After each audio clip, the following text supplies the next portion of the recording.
ఎటువంటి రసాయనాలు కలవలేదు, మళ్ళీ చెప్తున్నాం, ఎటువంటి కొవ్వు పదార్థాలు కలవలేదని సిట్ నివేదిక ఇచ్చింది. వీళ్ళు రసాయనాలు కలవచ్చేమో అని అభియోగం పెట్టారు, వాళ్ళు నిరూపించాలి. సిట్ వాళ్ళు రేపొద్దున కాదండి, సిట్టే కదా దానిలో చెప్పింది. నేను అదే చెప్తాను, రసాయనాలు వాడిందని.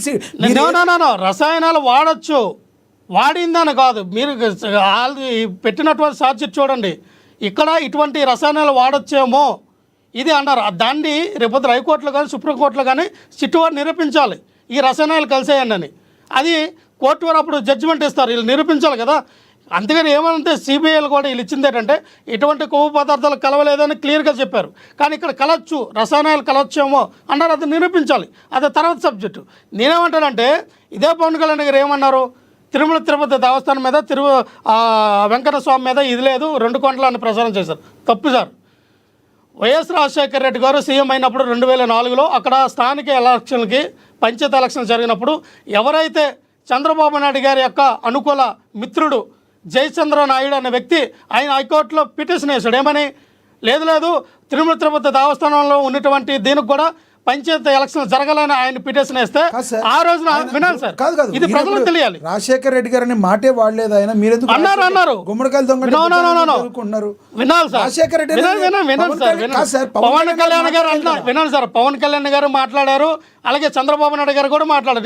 నేను ప్రజలకి తెలియపరచాలి. ఈ రోజున ఏంటంటే ఆ రోజున 27.5 చదరపు కిలోమీటర్ల మేర ఎక్కడ కూడా ఎలక్షన్ జరగకూడదని ఒక జీవో తీసుకొచ్చారు వైఎస్ రాజశేఖర రెడ్డి గారు.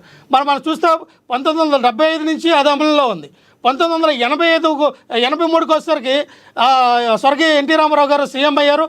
అక్కడి తిరుపతి నియోజకవర్గం నుంచి పోటీ చేశారు. పోటీ చేసినా సరే ఆ యొక్క ఏదైతే నిబంధనలు ఉన్నాయో అదే కొనసాగించారు. మళ్ళీ వైఎస్ రాజశేఖర రెడ్డి గారు అక్కడ ఉన్నటువంటి ఎవరైతే ఉన్నారో ఈ యొక్క సాధువులు అందరినీ కూడా తీసుకొచ్చి మళ్ళీ దీన్ని విస్తృంప చేశారు. 333.5 చదరపు కిలోమీటర్లో ఎటువంటి ఇది కూడా జరగకూడదని చెప్పి 7 కొండల పరిధిలోకి వస్తుందని జీవో తీసుకొచ్చింది వైఎస్ రాజశేఖర రెడ్డి గారు. ఈ రోజున లడ్డూ ప్రసాదానికి పేటెంట్ రైస్ తీసుకొచ్చింది వైఎస్ రాజశేఖర రెడ్డి గారు. ఈ రోజున ఎస్వీబీసీ ఏదైతే మీడియా ఛానల్ ఉందో తీసుకొచ్చింది వైఎస్ రాజశేఖర రెడ్డి గారు.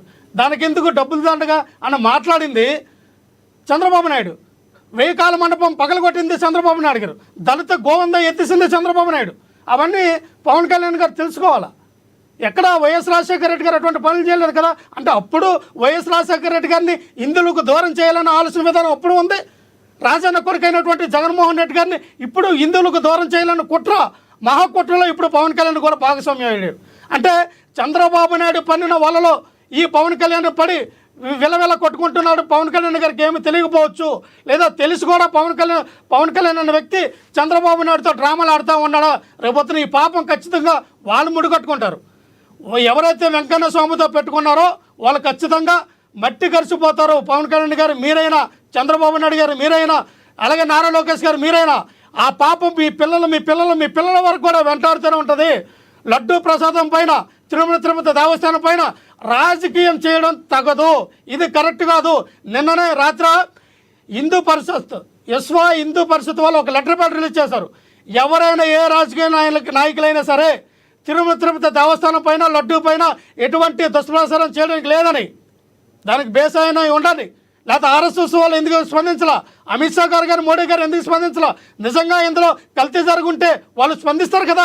మీ ఎన్డీఏ కూటమిలో ఉన్నారు కదా, స్పందించకపోతే కల్తీ జరగనట్ట. అది విచారణలో ఉంది, విచారణలో వచ్చిన తర్వాత మాట్లాడతారు.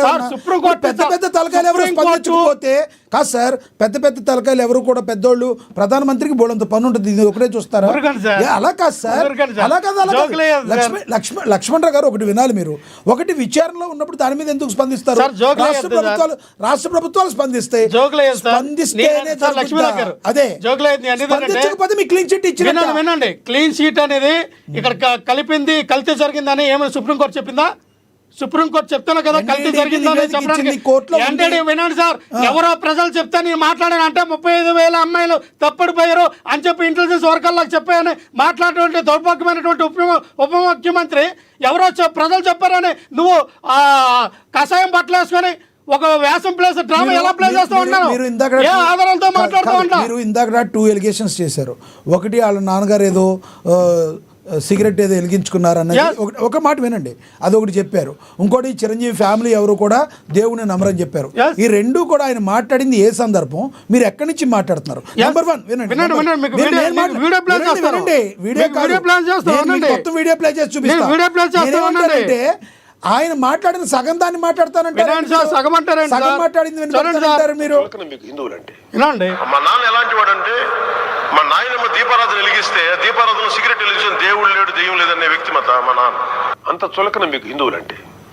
దేవుడు అనేవాడు లేడు, దేవుడు అనేవాడు nothing but inner consciousness. But అది చిన్నపిల్లలకి చెప్పకూడదు, చిన్నపిల్లలకి చెప్తే కన్ఫ్యూజ్ అయిపోతారు. అంత చులకన మీకు హిందువులంటే.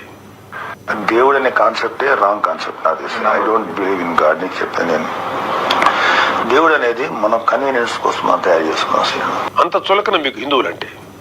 నా కులం ఉంది, నాకెక్కడ మతం ఉంది. నా కూతురు క్రిస్టియన్ అబ్బా, నా కూతురు క్రిస్టియన్. నా కూతురు తల్లి తన మతాచారం ప్రకారం నా కూతుర్ని రష్యన్ ఆర్థడాక్స్ చర్చ్ లో బాప్టైజ్ చేస్తానంటే సంతోషంగా చేయించు. అంత చులకన మీకు హిందువులంటే. మారోరా నా ధర్మాన్ని గౌరవం. అంటే వినండి, మీరు ఒకటి వినిపించారు కదా, వినండి. ఆయన ఏ కోణంలో చెప్పారు అది. అలాంటి మా నాన్నగారు, అలాంటి వినని మా నాన్నగారు కంప్లీట్ గా దైవభక్తులుగా మారి మమ్మల్ని పెంచారని చెప్పారు.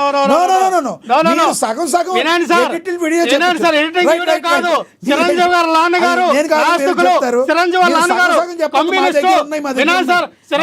నాన్నగారు కమ్యూనిస్టు, చిరంజీవి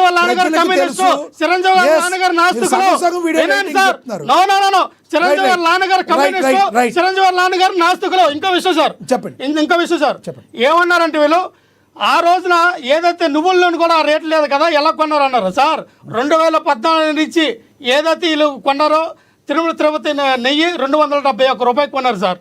271 రూపాయకి వాళ్ళు తిరుపతి దేవస్థానంలో ఉన్న నెయ్యిని కొన్నారు సార్. ఇది మొన్న మీకు చెప్తా, మీరు నెయ్యి ఏ రేటుకి కొన్నారో ఏటన్నది. ఒక్క నిమిషం ఎందుకంటే సార్ 2014 నుండి 2019 వరకు అధికారంలో ఉన్న టీడీపీ ప్రభుత్వం టీటీడీ నెయ్యి కొనుగోలు 276 రూపాయలు కొన్నారండి. గరిష్టంగా 324 రూపాయలు. అంటే 2019కి వచ్చేసరికి 332, 2020కి వచ్చేసరికి 426 రూపాయలు. చూడండి ఏ రకంగా అయితే వాళ్ళు కొన్నారు. అంటే 2024లో మేము వచ్చేసరికి 426లో మేము కొన్నాం, 2024 వచ్చేసరికి 467 రూపాయలు పెట్టి మేము కొన్నాం. మీరు గరిష్ట ధర అంతా 324 రూపాయలు పెట్టి 2019 వరకు మీరు నెయ్యి కొన్నారు. అంటే అప్పుడు కల్తీ జరగలేదా? 477 రూపాయలు పెట్టి మీకు నెయ్యి కొంటే కల్తీ జరిగిందా? మరి ఆ రోజున చంద్రబాబు నాయుడు నువ్వు ఎందుకు ప్రశ్నించలా? పవన్ కళ్యాణ్ 324 రూపాయలు పెట్టి నువ్వు నెయ్యి కొన్నప్పుడు కల్తీ జరగలేదని ఆ రోజున చంద్రబాబు నాయుడు ఇదే పవన్ కళ్యాణ్ గారు ప్రశ్నించుంటే మమ్మల్ని కూడా ప్రశ్నించవచ్చు, తప్పలేదు. పవన్ కళ్యాణ్ గారు ప్రశ్నించారు, అడిగారు, తప్పని మేము అనట్లా. చంద్రబాబు నాయుడు గారిని మీరు ప్రశ్నించాలి కదా. అయ్యా 324 రూపాయలకి 270 రూపాయలకి ఎలాగ నెయ్యి కొన్నారు మీరు? మేము 476 రూపాయలకి మేము నెయ్యి కొంత అది కల్తీ జరిగింది మేము ప్రసారం చేస్తే 271 రూపాయలు కొన్నప్పుడు అది కల్తీ కాదా అని పవన్ కళ్యాణ్ గారు ప్రశ్నించాలి కదా టీడీపీని. సో మేమేమంటానంటే నోటుకు వచ్చినట్టుగా మాట్లాడింది కాదు. పవన్ కళ్యాణ్ గారు నిజ నిర్ధారణ తెలుసుకోవాలి. ఎవరో ప్రజలు చెప్తే ఒక ఉన్నతమైన స్థాయిలో ఒక ఉప ముఖ్యమంత్రిగా ఉన్నటువంటి పదవిలో ఉన్నప్పుడు నిజ నిర్ధారణ తెలుసుకొని మాట్లాడాలి. రైట్ అండి, మళ్ళీ మాట్లాడతాం మీతో. మనతోటి అందుబాటులో ఉన్నారు జనసేన నేత లక్ష్మీకాంత్ గారు, ఆయనతో మాట్లాడదాం. లక్ష్మీకాంత్ గారు నమస్తే అండి. లక్ష్మీకాంత్ గారు, ఎస్ లక్ష్మీకాంత్ గారు